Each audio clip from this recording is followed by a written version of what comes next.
গতপূর্বে আমরা দেখেছিলাম এক ব্যক্তি পাহাড়ের চূড়ায় ৫০০ বছর ধরে আল্লাহর ইবাদতে মশগুল ছিল। আজ দেখুন সেই গল্পের অবিশ্বাস্য পরের অংশ।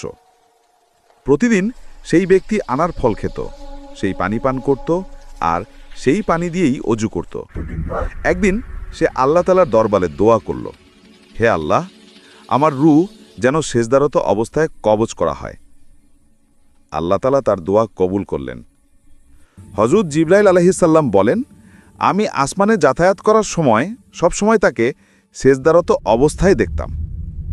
কিয়ামতের দিন আল্লাহ তাআলা বলবেন, আমার এই বান্দাকে আমার রহমতে জান্নাতে প্রবেশ করাও।